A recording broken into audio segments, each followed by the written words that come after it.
Super hero പടങ്ങൾ മലയാളത്തിൽ വളരെ കുറവാണ്. അപ്പോൾ ആ ഒരു ജോണറിൽ വന്ന പടമായതുകൊണ്ട് തന്നെ നമുക്ക് കാണുമ്പോൾ ഒരു വെറൈറ്റി ഫീലൊക്കെ വരും. അപ്പം ഞാൻ പറഞ്ഞു വരുന്ന ലോക ചാപ്റ്റർ 1 ചന്ദ്ര എന്ന സിനിമയെക്കുറിച്ചാണ്. ദുൽഖറിൻ്റെ പ്രൊഡക്ഷനിൽ, അതായത് വേഫർ പ്രൊഡക്ഷൻസിൻ്റെ അണ്ടറിൽ വന്ന സിനിമയാണ്.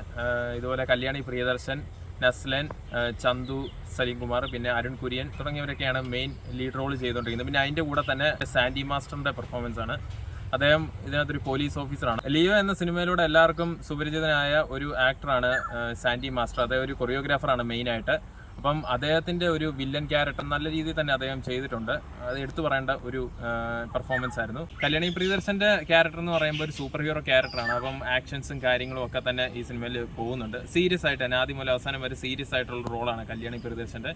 പിന്നെ നസ്ലൻ്റെ ക്യാരക്ടർ പറയുമ്പം പ്രത്യേകിച്ച് പുതുമയൊന്നുമില്ല. അദ്ദേഹം സ്ഥിരമായിട്ട് ചെയ്തിട്ടുള്ള ഒരു സെയിം ടൈപ്പ് ക്യാരക്ടർ തന്നെ. അദ്ദേഹം അത് ഡീസൻ്റ് ആയിട്ട് തന്നെ ചെയ്തു.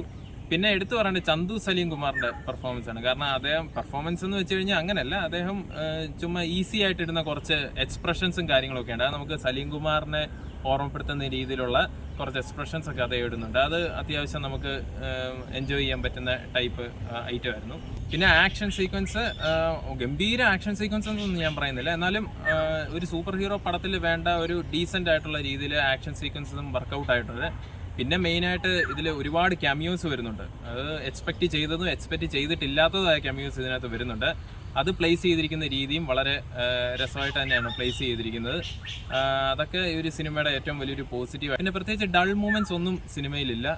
നല്ല രസമായിട്ട് തന്നെയാണ് ആ ഒരു തീമിൽ പോകുന്നത്. ഒരു ഇംഗ്ലീഷ് സിനിമയുടെ ഒക്കെ, ശരിക്കും പറഞ്ഞാൽ ലൊക്കേഷൻ ബാംഗ്ലൂരാണ്, പക്ഷേ അതിൻ്റെ ലൈറ്റിങ്സും കാര്യങ്ങളും ഒക്കെ കണ്ടു കഴിയുമ്പോൾ ഒരു ഇംഗ്ലീഷ് സിനിമയുടെ ആ ഒരു ടച്ച് നമുക്ക് കിട്ടുന്നുണ്ട്. അത് നമുക്ക് തിയേറ്ററിൽ ഇരുന്ന് കാണുമ്പോൾ നല്ല രസമുണ്ട്.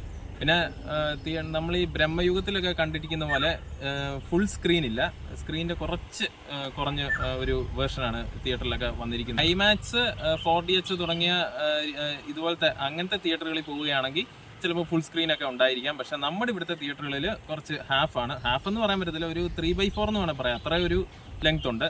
അപ്പോൾ ആ ഒരു ലെങ്ത്തിലാണ് സിനിമ പോകുന്നത്. അതൊന്നും നമ്മൾ ശ്രദ്ധിക്കത്ത് പോലുമില്ല. അത് വേറൊരു കാര്യം. നമ്മൾ സിനിമ തുടങ്ങിയ അവസാനം വരെ നമ്മൾ ചിലപ്പം സിനിമയുടെ തുടക്കത്തിൽ വല്ല ശ്രദ്ധിച്ചെങ്കിലേ ഉള്ളൂ. പിന്നെ നമ്മൾ അതിനെപ്പറ്റി ബോധർ ചെയ്യത്തില്ല. നമ്മൾ അതിൽ തന്നെ കോൺസെൻട്രേറ്റഡ് ആയിട്ട് ആദ്യം മുതൽ അവസാനം വരെ സിനിമ കാണും.